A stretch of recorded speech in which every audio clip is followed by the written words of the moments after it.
राजनीति में जो सबसे तेज चलता है या जो रफ्तार के साथ दौड़ता है वो बड़ा नेता बन जाता है। और कुछ ऐसी ही किस्मत की कर्मभूमि पर जन्म लिया था मध्य प्रदेश की पॉलिटिक्स में जीतू पटवारी इस नाम ने।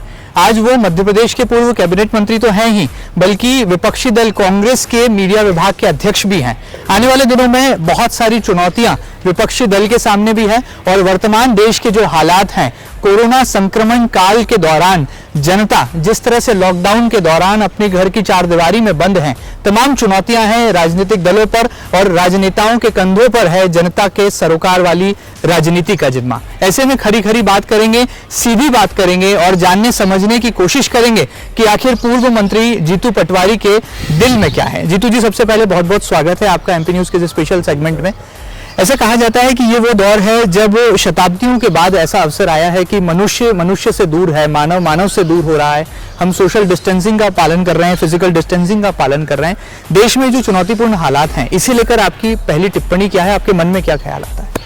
ये विश्व में महामारी है और मैं मानता हूँ कि ये जरूर है कि ये आज इंसान को क्या है वो और क्या है ये पृथ्वी, ये क्या है प्रकृति और प्रकृति का न्याय क्या होता है और प्रकृति के नियम क्या होते हैं, ये सीखने को मानव को मजबूर कर दिया है। अंधी दौड़ में हम इंसान एक ईश्वर के आराधना को छोड़ते हुए लग गए थे। ईश्वर ने फिर कहा, प्रकृति ने फिर कहा कि मैं हूँ, मुझसे बड़ा कोई नहीं है। तो मैं मानता हूँ बड़े बड़े पदों पे बैठे हुए लोग, बड़े बड़े आर्थिक संपन्न लोग, अच्छी से अच्छी महत्वाकांक्षाओं की उड़ान भरने वाले उत्साही हमारे युवा साथी, सब इस भाव में रहे कि नहीं, ईश्वर है इस दुनिया में, प्रकृति है इस दुनिया में और उसके नियम को पालना चाहिए। मैं मानता हूँ ये हमें आत्ममंथन पर मजबूर करती है। मैं मानता हूँ कि ये नफरत रहित, घृणा रहित मानवीय धारणाओं को जीने पर समाज को मजबूर करती है, मानव जाति को मजबूर करती है और यही सीख हम सबको इससे लेना चाहिए। लेकिन जीतू जी, सबसे बड़ी बात यह है कि ये वैश्विक महामारी है, पूरा विश्व इससे जो है संघर्ष कर रहा है, जूझ रहा है। भारत में जब कोरोना संक्रमण के मामले के आने की आहट हो चुकी थी, उसके बावजूद आखिर कहाँ चूक रह गई? क्या देश की सरकार ने देरी कर दी या जिन राज्यों में आज आंकड़े हैं, रेड स्पॉट्स है, वहाँ की सरकारें उदासीन रही? नहीं, बात यह है कि ये कोरोना हिंदुस्तान में आया हवाई रास्ते से। देश के सौभाग्य था ये कि दुनिया में जहाँ कोरोना आया उसके 2 महीने बाद हमारे यहाँ, तो 2 महीने हमें मिले थे संभलने के लिए, देश की सरकार को मिले थे संभलने के लिए। उस समय देश की सरकार ने जो प्रिपरेशन करनी थी, मैं समझता हूँ उसमें चूक हुई। आप देखो कि 26 हवाई अड्डे अगर लॉकडाउन कर दिए जाते हैं, आने वाले विदेशी यात्रियों को क्वारंटाइन किया जाता, जांचें की जाती है और उनकी सैंपलिंग ली जाती, तो शायद ये परिस्थिति देश में नहीं होती। अवसर इस बात का है कि कोरोना से लड़े, ये तो जीत जाएंगे ही हम जंग, पर साथ ही साथ इसके जो साइड इफेक्ट होंगे आर्थिक, बिल्कुल ये अद्भुत देश को, आने वाली पीढ़ियों को के संभावनाओं को मार देते। मैं मानता हूँ ये एक चुनौती देश में है, तो मैं मानता हूँ कि इसका पूरा जो धारणा थी वो देश की सरकार को सही समय पे चेतना था। विदेशों में, चाइना में, अमेरिका में, इटली में हमसे पहले आया था, तो जो संभलना चाहिए वो देश की सरकार नहीं संभली, मोदी जी नहीं संभले। उसके कई कारण हैं, मैं नकारात्मक बातें नहीं करना चाहता और मैं ये भी बताना चाहता हूँ कि कांग्रेस पार्टी का भी विजन इसमें पॉजिटिव ही है। हम नहीं कहते हैं कि इसकी गलती है उसकी गलती है, पर आपने जो सवाल किया उसका उत्तर है। लेकिन क्या लगता है कि विपक्ष का धर्म नहीं होता, जब सरकार ठीक काम नहीं करती तो विपक्ष जगाने का काम करता है, विपक्ष जनता की आवाज बन जाता है। विपक्ष भी तो मौन रहा, विपक्ष भी उदासीन रहा। राहुल गांधी जी ने हर वक्त कहा, 3 बार कहा, देश के प्रधानमंत्री से अनुरोध किया कि ये कोविड का जो महामारी आ रही है इसमें सरकार चेते, सरकार सजग हो, इस पर काम करे, अन्यथा बहुत बड़ी सुनामी है। तो आप उस समय के स्वास्थ्य मंत्री ने उनकी हंसी उड़ाई, देश के गृह मंत्री ने उनको पप्पू कहा और प्रधानमंत्री की महत्वाकांक्षा नमस्ते ट्रंप में थी, देश की, हमारी मध्य प्रदेश की सरकार गिराने में थी और पूरी भारतीय जनता पार्टी षड्यंत्र रच रही थी। कोविड पे उनका ध्यान ही नहीं गया, उनका ध्यान सत्ता की महत्वाकांक्षा के अंदर अपना अहम बनाने में रहा। तो मैं मानता हूँ ये सबसे प्रमुख कारण रहा कोविड के देश में प्रवेश का। चलिए, देश में प्रवेश की बात करें, लेकिन हिंदुस्तान के दिल एमपी की अगर हम बात करें तो एमपी में भी ये मामले तब आना शुरू हो गए थे। कहा जाए प्राथमिक तौर पर ऐसी संभावनाएं जताई जा रही थी जब मध्य प्रदेश में कमलनाथ सरकार थी, यानी कि कांग्रेस की सरकार थी। आप भी उस सरकार के कैबिनेट मंत्री थे, एक महत्वपूर्ण हिस्सा थे। क्या कदम आपकी सरकार ने उठाए थे और वर्तमान की शिवराज सिंह चौहान की सरकार के कामों से आप कितना संतुष्ट हैं? देखो, आरोप प्रत्यारोप कितने भी हम करें, चाहे बीजेपी करे चाहे शिवराज जी करे, पर ये जरूर है कि वो जो दौर था सत्ता परिवर्तन का, सत्ता पे हथियार का, सत्ता पे कब्जा करने का, एक लूट थी सत्ता की। तो उस जो पीक पॉइंट था उसके कारण अगर कोई दोषी है तो उसके लिए भी भारतीय जनता पार्टी है, शिवराज सिंह चौहान है, वो लोग हैं जो सत्ता को बेच रहे थे, अपने आप को बेच रहे थे। तो मैं उस पर नहीं जाना चाहता। पर कमलनाथ जी ने जब विश्व में जो हेल्थ इमरजेंसी लगाई, जब उससे पहले हम जाग गए थे, देश की सरकार ने जागी। आपको ध्यान हो कि समय समय पे हमने हेल्थ के फ्री एडवाइस दी, जिला के कलेक्टरों को एडवाइस दी कि एक कोरोना को लेकर हॉस्पिटल तैयार किया जाए, टेस्ट कैसे हो इसके लिए लैब तैयार की जाए, हर जिले में एक लैब की प्रोसेस कैसे हो। उसके बाद हमने कई आयोजन निरस्त किए, जहाँ भीड़ भाड़ हो वो एरिया निरस्त किए। आपको ध्यान हो तो हमने विधानसभा निरस्त की।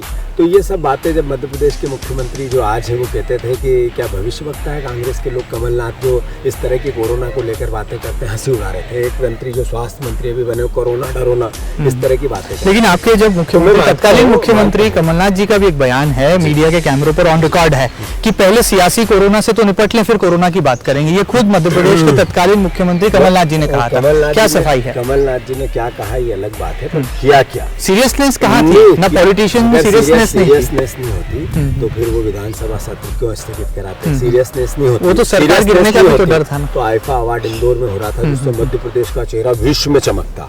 उसकी एक नए बच्चों को लेकर क्रिएटिव दिमाग से उन्होंने वर्क किया था, वो क्यों कैंसिल करते हैं? कि अगर उनको कोरोना की चिंता नहीं होती तो एक अंतर्राष्ट्रीय महिला दिवस का इंदौर हजारों लाखों महिलाएं इकट्ठी हो रही थी छिंदवाड़ा में, वो कार्यक्रम निरस्त किया। मैं मानता हूँ कि ये सब बातें उन्होंने की, कहा क्या एक अलग बात है, पर सीरियसनेस में कोई कमी नहीं। चलिए सियासी कोरोना से थोड़ा दूर चलते हैं, राजनीति की भी बात कर लेते हैं। बहरहाल यहाँ पर एक जिम्मेदारी राजनेताओं के कंधों पर यह भी होती है कि जनता को बेहतर स्वास्थ्य सुविधाएं मुहैया कराई जाए, उन्हें सुरक्षित वातावरण सरकार दे पाए। क्या वाकई में पूर्व की सरकार ने जो कदम उठाए थे उसे आगे बढ़ा रही है वर्तमान की शिवराज सरकार? और इन दिनों जो सरकार लगातार मॉनिटरिंग कर रही है, समीक्षा मुख्यमंत्री शिवराज सिंह चौहान कर रहे हैं, उससे आप कितना संतुष्ट हैं? नहीं, मैंने कहा कि हमारी नियति कभी नहीं रही आरोप प्रत्यारोप। हमने सरकार को सजग किया, सुझाव दिए, क्रिटिसाइज किया, पर हमने राजनीतिक पुट नहीं दिया। हमने हमेशा वो काम किया जो सरकार को सहयोग करे, उनके निर्णयों को सहयोग करे, लॉकडाउन में मदद करे। हमारी प्राथमिकता जो शिवराज सिंह जी ने हमें बताई कि एक राजनीतिक लोगों की, कार्यकर्ताओं की और जनप्रतिनिधियों की प्राथमिकता है गरीबों की, मजदूरों की, जरूरतमंदों की सेवा करे, राशन की करे, मजदूरों की करे।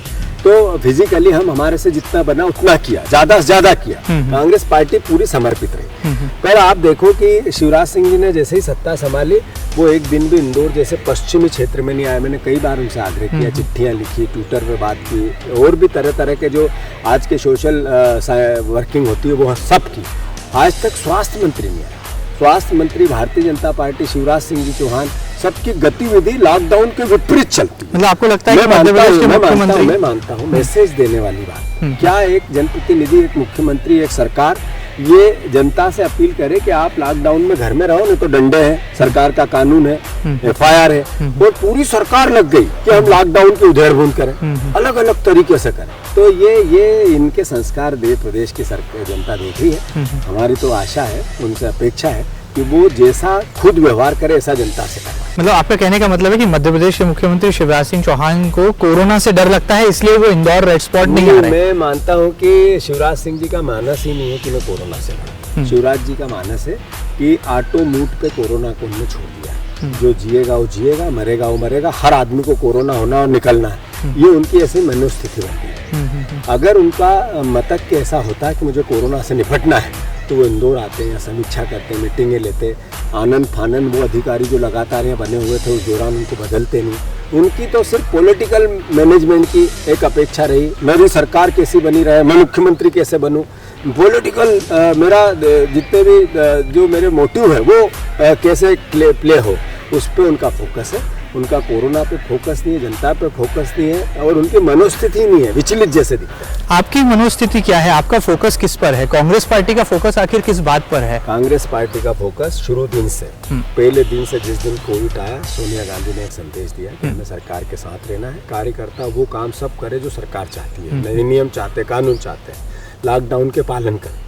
दूसरा हमारा फोकस गरीबों की सेवा, और तीसरा हमारा फोकस मजदूरों की मदद। मैं मानता हूं कि कुल मिला के सरकार के सारे, हम कितना क्रिटिसाइज किया हमने सरकारों को, कितना क्रिटिसाइज किया हमने मोदी जी को, कितना क्रिटिसाइज किया हमने शिवराज जी को, पर सारा काम वही किया जो उन्होंने हमें कहा या सरकार ने हमने कोई हरकत ऐसी नहीं की कि हम हमारी सरकार है और प्रदेश हमारा है। कोविड सबसे महत्वपूर्ण है, उसकी भूमिका हमारी क्या है वो पॉजिटिव हमने निभाई, बस एक ही मोटिव है। अच्छा, अब हल क्या है? चलिए माना कि अब आप सरकार में यदि होते तो क्या इस कोरोना संक्रमण से मुक्ति दिला पाते? आपके पास कोई ऐसा प्लान था?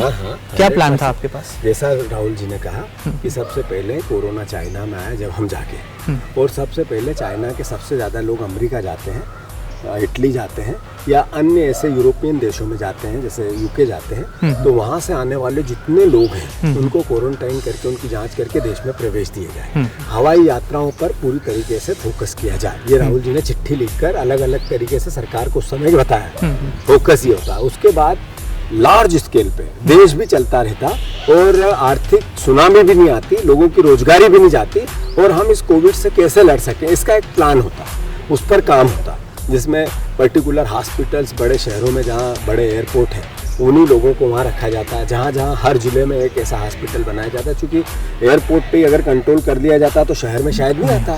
तो वो उस तरीके का एक इमरजेंसी प्लान था, होना था, जो हमारी सरकार होती तो करती। और उसके साथ साथ क्योंकि ये अवसर था, प्रधानमंत्री ने कहा तो सही कि आपदा को अवसर समझो, पर आपदा का अवसर भ्रष्टाचार में समझा बीजेपी की अलग अलग सरकारों ने अलग अलग राज्यों में। अगर हम ये समय था जब विश्व में इस तरह की महामारी आ रही थी, तो आर्थिक मूवमेंट हमारे देश तरफ कैसे हो, हम सुरक्षित कैसे दिखे, और पूरी देश की जितनी मल्टीनेशनल कंपनियां उनका हेडक्वार्टर देश कैसे बने, इस तरह जिससे हमारे देश में रोजगारी बढ़े, लोगों का जीवन स्तर बने, हमारे फॉरेन करेंसियाँ आए, ऐसा मोटिव इस दौर में हमें बनाना था, जिसमें हम फेल। विपक्षी दल के लोग कहते हैं कि जीतू पटवारी बहुत बोलते हैं, आए दिन हर मुद्दे पर बयान देते हैं, और जीतू पटवारी को राजनीति में बुरा बहुत जल्दी लगता है। इस आरोप में कितना है दम? नहीं, राजनीति में जिसको बुरा लगे, सार्वजनिक वो जीवन जी नहीं सकता है। कोई व्यक्ति परिपूर्ण नहीं होता है। अगर विपक्ष के लोग ये कहते हैं कि हाँ मैं बोलता हूँ, इसका मतलब मैं पास हो रहा हूँ, मेरा काम है, मेरे को मीडिया की जवाबदारी है, तो मेरे पार्टी के मुद्दे मुझे उठाने हैं और वो मैं करता हूँ। मेरे किसी व्यक्ति के खिलाफ जब मैं बात करता हूँ तो उससे मेरी नफरत नहीं होती, घृणा नहीं होती, वो उतना ही प्रिय होता है मुझे जितना मेरी पार्टी का कोई नेता है। पर व्यवस्था के खिलाफ बोलना विपक्ष में लोकतंत्र का दायित्व है, वो मैं निभाता हूँ। अच्छा, क्या कहना चाहेंगे कि आपसे? एक बात जरूर है जी, मैं नफरत भरा नहीं बोलता हूँ, घृणा भरा नहीं बोलता हूँ, किसी के लिए कुंठा से नहीं बोलता हूँ, व्यवस्था से बोलता हूँ और व्यवस्था के सुधार के लिए बोलता हूँ, और वो बोलता रहूंगा। चलिए, आपसे अपना घर नहीं संभलता और आप दूसरे के घर पर जो है पत्थर फेंकते हैं, ये कहावत को कैसे आप समझ पाएंगे? क्या लगता है कि जब सरकार गिरने जैसे हालात बन रहे थे, विधायकों ने अपना मन बदल लिया था, रातों रात जो है विधायकों ने पार्टी विचारधारा बदल डाली, तब आप उन्हें संभाल नहीं पाए और अब जो है राजनीतिक आरोप लग रहे हैं? नहीं, वो तो एक तरह से मैंने कहा ना, तो कई बार कह चुका हूँ, बार बार कहता हूँ, अच्छा नहीं लगता, वो दौर चला गया। अब जो हो गया सो बीत गई, आगे की सुध ले, कैसे हुआ, क्यों हुआ, किसने किया, प्रदेश को पता है। मैंने हर बार कहता हूँ, एक बाप अगर ये सोच ले, विचार कर ले कि मैं मेरे परिवार की हत्या करना चाहता हूँ, खाने में जहर मिला देगा, गोली से घर में अगर पिस्तौल है तो उससे उड़ा देगा, कैसे भी अगर मुखिया नहीं ठान ली कि मुझे हत्या करना है, तो हमारे मुखिया थे वो जिनने हमारे पीठ में छुरा घोंपा। तो मुखिया बना नहीं रहे थे ज्योतिरादित्य सिंधिया को, इसीलिए तो वो चले गए। अगर उन्हें पार्टी का मुखिया बना देते तो वो पार्टी नहीं छोड़ते। ये इसके तो कई सवाल आएंगे और कई सवाल जाएंगे। मैं समझता हूँ कि अगर 17 लोग उनके साथ गए हैं तो 115-14 में 17 लोग थे उनके साथ, तो जिसके साथ ज्यादा थे उसको बनाया।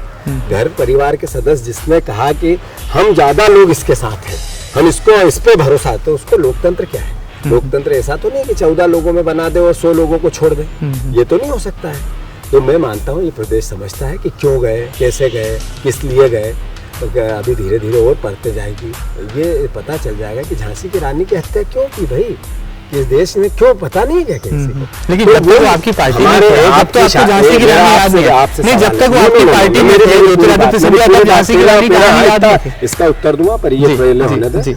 आपके परिवार में जब आपकी शादी हुई तो आपके परिवार वालों ने जो बहू आपके घर में आई, उसका खानदान देखा, उसका परिवार देखा, उसके और क्रियाकलाप और आसपास के परिवार का ध्यान दिया। क्यों दिया?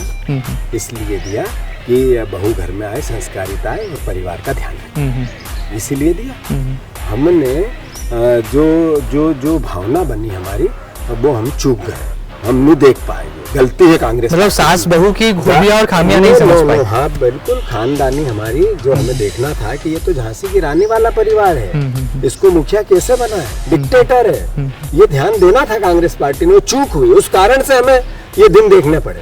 तो मैं मानता हूँ ये केवल एक व्यक्ति को नहीं देखना, लेकिन ज्योतिरादित्य सिंधिया तो आपके भी बहुत नजदीक थे, आपके भी बहुत करीब थे। ये देखना पड़ा एक एक कार्यकर्ता को, जिसने बेचारे ने दिन रात मेहनत करी, लाखों कार्यकर्ता जिसने अटाटूट मेहनत, अद्वितीय मेहनत, रात रात भर जाग के मेहनत, 15 साल के एफर्ट्स, कई जेल गए, मैं जेल गया, वो 34 बार मुकदमे लगे मुझ पे, ऐसे मेरे जैसे हजारों कार्यकर्ताओं पर मुकदमे लगे। उनकी भावनाओं का जो कत्ल हुआ वो मैं मानता हूँ प्रदेश देखता है, और जो हुआ सो हो गया। अब हमारे लिए बोर शिवराज एक जगह, भगवान उनका भला करे। अच्छा, एक बात बताइए कि आप में और तुलसीराम सिलावट में इन दिनों टक्कर देखने को मिल रही है, मुकाबला देखने को मिल रहा है। आप सावेर में जो है लगातार दौरे कर रहे हैं, राशन बंटवारे, आपके समर्थक सक्रिय हैं, अब वो जो है आप ही की पार्टी के कार्यकर्ताओं को भारतीय जनता पार्टी की सदस्यता दिला रहे हैं। आखिर सच्चाई क्या है? ये कह के कि उनमें और मेरे में तुलना कर रहे हो, मेरा अपमान मत करो। मैंने जीवन में एथिक्स से कभी समझौता नहीं किया, मेरी पार्टी के खिलाफ नहीं किया, मैंने जनता की भावनाओं के विपरीत काम नहीं किया।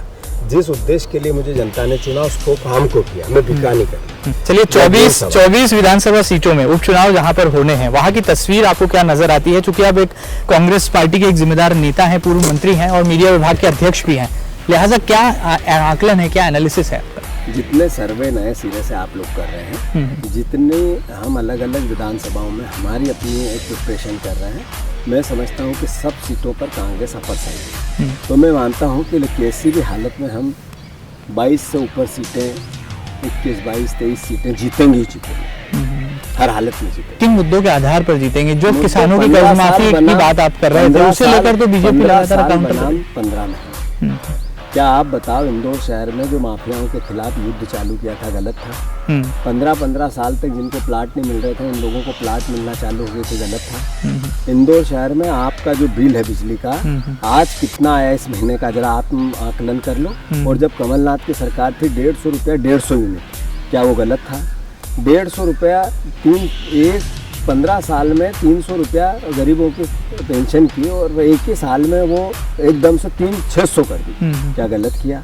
क्या कमलनाथ ने खजाना खाली था, पैसे नहीं थे? अभी आज के मुख्यमंत्री ने भी कल स्वीकार किया है कि हाँ अभी हालात खराब है, आर्थिक परेशानियां हैं। तो इसका मतलब उसके बावजूद एक विजन किसान की भलाई का कि दो चरण में हमने 1 लाख रुपए तक के ऋण रेगुलर प्रोसेस में, और जिनका ओवर ड्राफ्ट चल रहा था उनको 2 लाख, ऐसे 25 लाख किसानों के माफ कर दिए, और बचे 2 लाख। लेकिन बीजेपी तो उसे झूठा बता रही है, उसे घोटाला करार दे रही है। मध्य प्रदेश के गृह मंत्री नरोत्तम मिश्रा उसे घोटाला करार दे रहे हैं। ऐसा है कि बीजेपी तो ये भी कह रही है कि हमने सरकार जो बनाई नियमों से बनाई, बीजेपी ये भी कह रही कि हम जो बने अधिकार था हमारा। तो बीजेपी की कितनी बातें कैसी जनता सब समझ रही है और देख रही है। जिस किसान का कर्जा माफ हुआ उसको पता है, और जिसको प्रमाण पत्र मिल गया उसके पैसे वापस काट रहे हैं वो भी उसको पता है। अभी आज ही मुख्यमंत्री ने, जो वर्तमान मुख्यमंत्री, उन्होंने स्वीकार किया है कि 6000 करोड़ रुपए माफ किए। अभी पहले कह रहे थे कि किए ही नहीं, अब कह रहे 6000 करोड़ किए। एक मंत्री इसको पाप बताता है, कृषि मंत्री।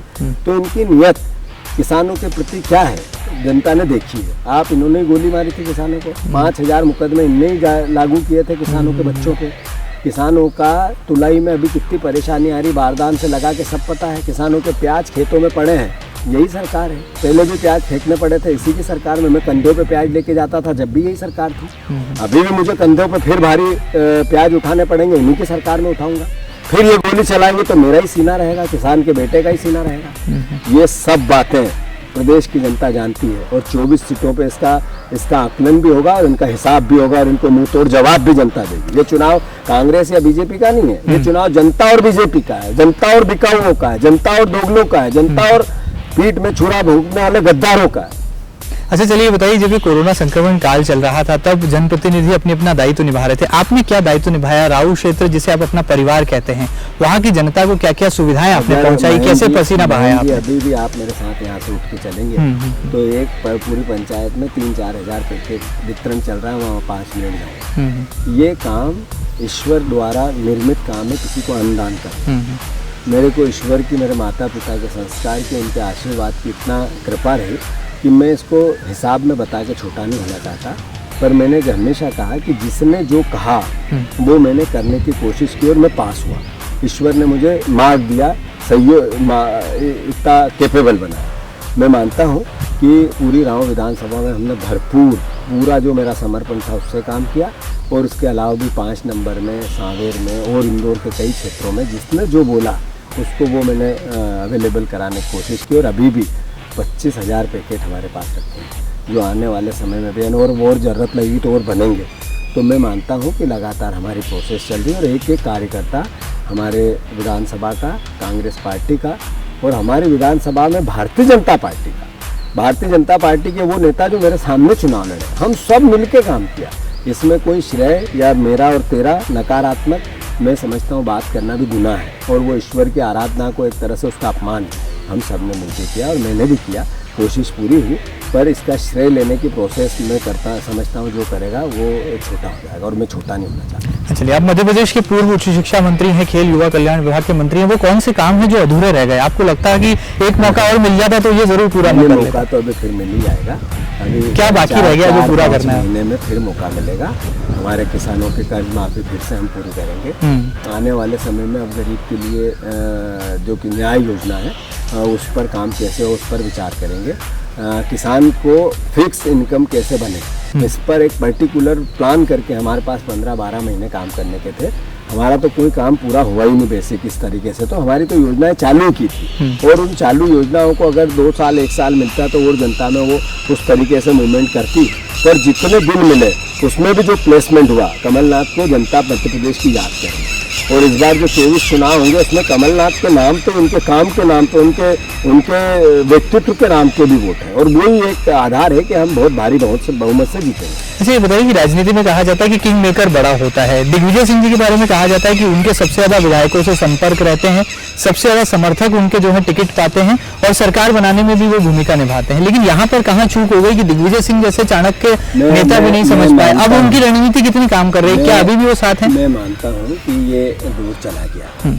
नहीं, आने वाले कल में भी क्या अब जो नए चेहरे तय होंगे, ग्वालियर जैसा क्षेत्र जो सिंधिया बहुल क्षेत्र है, हमारे से चूक हो गई, तो चूक इसलिए हमें ये एक तरह से एहसास है उस बात का। आने वाले समय में एकजुट होकर सारी पार्टी लगी, उसमें दिग्विजय सिंह जी का भी अपना अहम रोल है। मैं मानता हूँ कि अभी नेतृत्व का जो आधार है वो कमलनाथ है, और सब मिलकर हम इस प्रोसेस को करके जीतेंगे। क्या जीतू पटवारी को गुस्सा बहुत आता है राजनीति में, इसीलिए उनके बयान लगातार आते रहते हैं? मैं कभी गुस्सा नहीं आता, आज तक कभी मेरे को आपने गुस्से में देखा नहीं? मैं नहीं, ऐसा आरोप लगता है मेरे पे कभी गुस्सा ही नहीं। मैं किसी से नफरत नहीं करता, और जो नफरत नहीं करता उसको गुस्सा नहीं आता। मैं व्यवस्था के खिलाफ बयान देता हूँ, मेरा काम है, विपक्ष का काम है। मेरे विपक्ष में आज मान लो कैलाश विजयवर्गीय जी है, या सुमित्रा महाजन है, या शंकर लालवानी है, या सारे विधायक हैं बीजेपी के, सबसे मेरा प्यार है। कोई ऐसा व्यक्ति नहीं जो मुझसे प्यार नहीं करता, और मैं भी सबसे करता हूँ। कोई व्यक्तिगत कोई आधार नहीं। और उनको मेरा शिवराज सिंह जी भी हमारे प्रदेश के मुख्यमंत्री थे। मैं मानता हूँ कि 100 बुराई मैं करूँ फिर भी कुछ अच्छा ही होगा। हर व्यक्ति में अच्छा और बुरा दोनों होता है। मेरा हमेशा से आप वक्तव्य देखोगे व्यवस्था के खिलाफ, मैं कभी व्यक्ति के खिलाफ नहीं जाता। और जिस दिन मैं व्यक्ति के खिलाफ बात करने लगा, इसका मतलब है कि मुझ में कमी है। फिर उस व्यक्ति के जिसके खिलाफ बोलता हूँ उसमें कमी नहीं, मुझ में तो मैंने कभी नहीं बोला, और आगे भी मैं इस बात का ध्यान रखता हूँ। अच्छा बताइए, जीतू पटवारी जी की साइकिल कहाँ गुम हो गई? इन दिनों वो साइकिल से नजर नहीं आ रहे हैं क्षेत्र में, लगातार सघन रूप से नजर आने वाले नेता। साइकिल रखी है, हवा भरी हुई है, और साइकिल में बढ़िया 1 नंबर उसको चलानी भी है, पर लॉकडाउन के नियमों का पालन भी करना है। और इस शहर की जो मूल आबो हवा है जिसके लिए लगे कानून सबसे महत्वपूर्ण है, उसका भी ध्यान में विधायक हूँ या मंत्री रह लिया हूँ तो सारे नियम तोड़ के साइकिल चलाता फिरूँ, ये तो ठीक नहीं है। हर काम वैसा ही होगा जैसा पहले चलता है, वैसा ही होगा जो जनता को पसंद है। जीतू पटवारी सर्वेंट है, नौकर है, लोगों का दास है, लोगों के चरणों की धूल है, और वो धूल हमेशा बने रहेगी। मालवा निमाड़ की जिम्मेदारी क्या आपके कंधों पर है? जिस तरह से उपचुनाव की बहार आएगी तब मालवा निमाड़ जो है निर्णायक भूमिका में होगा। क्या आपने तैयारी कर ली है? रणभेरी जो है तैयार हो चुकी है? कहा आपको कि हम सारे चुनाव जीते, एक चुनाव भी नहीं हारेंगे। ये पॉलिटिकल आंसर है, ये न पॉलिटिकल आंसर समझो या इसको एक व्यवहारिक आंसर समझो।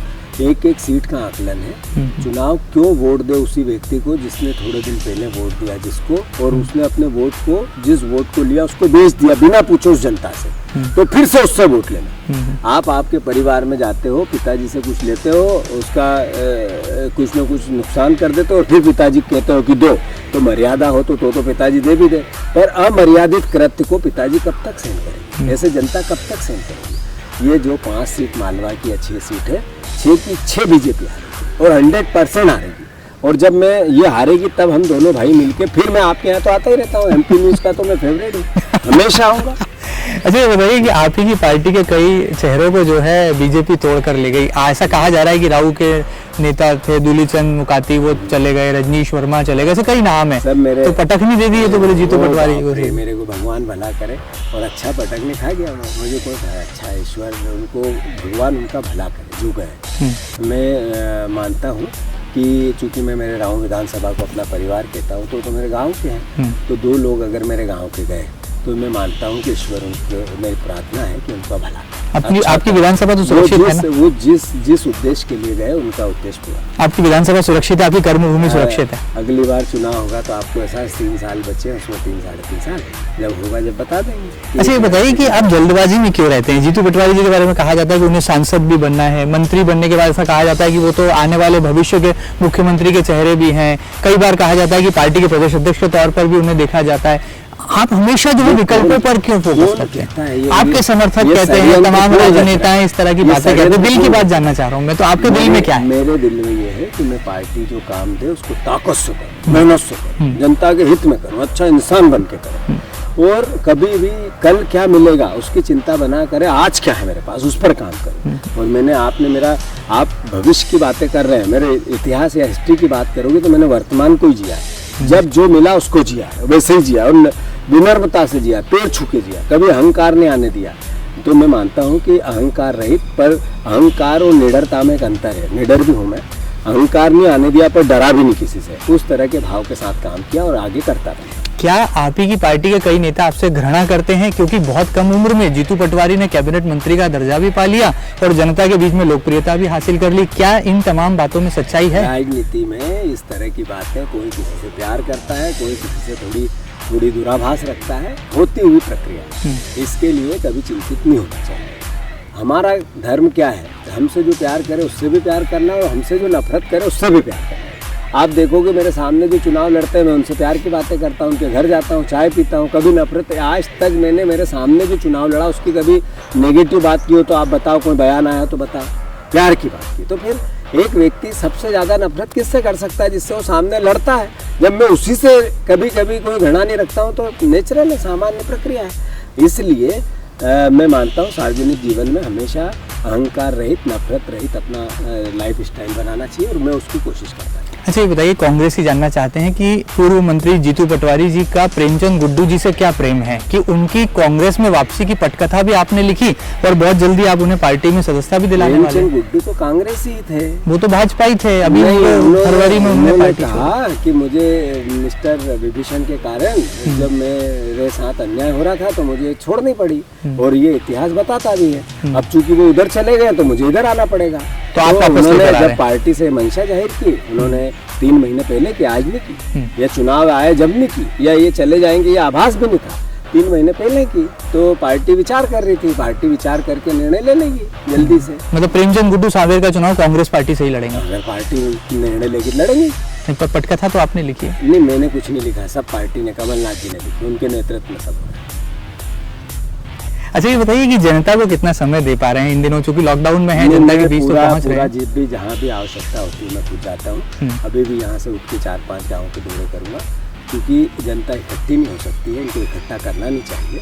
तो जो समस्या है उनके समाधान कैसे हो, जहाँ पानी की किल्लत अभी क्योंकि अंतिम गर्मी है तो चल रही, तो वहाँ बोरिंग क्या हो सकता है, क्या पानी, इस तरह की जितनी समस्याएं होती है वो करना है, और फिर शासन और लॉकडाउन के नियम को पालना है। इस बार जनता से अभी पिछले 2 महीने से जैसा सघन जनसंपर्क होना चाहिए उसकी थोड़ा अभाव है, और सब राजनीतिक दलों के लिए, कार्यकर्ताओं के लिए। पर जनता की अपेक्षाओं के अनुरूप काम भगवान ईश्वर इतना बढ़िया करा रहा है कि मैं इससे अच्छा, मेरा पूरा जितना कैरियर गया राजनीति का, मैं काम नहीं कर पाया जितना इस 2 महीने में कर पाया। तो मैं तो बहुत अपने आप को आत्म संतुष्टि पाता हूँ कि इन 2 महीने में जितनी सेवा मुझसे हो सके इतनी इससे पहले कभी नहीं हुई मुझसे। तो भगवान की आराधना करता हूँ। चलिए कुछ क्रॉस फायर राउंड कर लेते हैं। यहाँ पर बीजेपी का कौन सा नेता आपको ठीक लगता है या लगता है कि जनता की सेवा करता है? शिवराज सिंह चौहान, नरोत्तम मिश्रा या नरेंद्र सिंह तोमर? तीनों कुछ न कुछ करते हैं, पर तीनों सब कुछ नहीं करते। कांग्रेस में कौन पसंद है, राहुल गांधी, प्रियंका गांधी या सोनिया गांधी? तीनों पसंद है। पॉलिटिकल एडमायर किसको मानते हैं, इंस्पिरेशन किसको मानते हैं, कमलनाथ, दिग्विजय या और कोई? ये राजनीति में हर व्यक्ति में अच्छा ही होती है, सबसे नहीं। आने वाले कल के लिए क्या मिशन है? मुख्यमंत्री बनना है या केंद्र में जाना है? आने वाले समय में कांग्रेस की सरकार। चलिए, ये जीतू पटवारी की शैली है, ये जीतू पटवारी का सियासी अंदाज है कि उनके मन में जो है वही उनकी जुबान पर है, और शायद यही वजह है कि जनता के बीच में इतने कम समय में इतने ज्यादा लोकप्रिय भी हैं और राजनीति में बेबाकी को बहुत उच्च कोटि का स्थान दिया जाता है। शायद यही वजह है कि आने वाले दिनों में जीतू पटवारी को मध्य प्रदेश ही नहीं बल्कि इस देश की पॉलिटिकल तस्वीर में एक बड़ी जगह मिलना तो तय है, लेकिन फिलहाल वो जनता की सेवा करना चाहते हैं, मध्य प्रदेश की सेवा करना चाहते हैं और कोरोना संक्रमण काल में जनता को इन तमाम चुनौतियों से छुटकारा भी दिलाना चाहते हैं। बहरहाल देखना बहुत लाजमी हुआ कि मध्य प्रदेश में जो 24 सीटों पर उपचुनाव यानी कि अग्नि परीक्षा होनी है, क्या उसमें कांग्रेस पास होती है, क्या रणनीति यहाँ पर तय होती है, या भारतीय जनता पार्टी पर जनता भरोसा दिखाती है। रही बात जीतू पटवारी के दिल की, तो वो भी हमने यहाँ पर जानने समझने की कोशिश की है। उम्मीद है कि एमपी न्यूज के तमाम दर्शकों को ये खास साक्षात्कार जरूर पसंद आएगा। ताजा तरीन खबरों के लिए कहीं मत जाइएगा, लगातार देखते रहिएगा आपका अपना न्यूज चैनल एमपी न्यूज। फिलहाल दीजिए इजाजत, नमस्कार।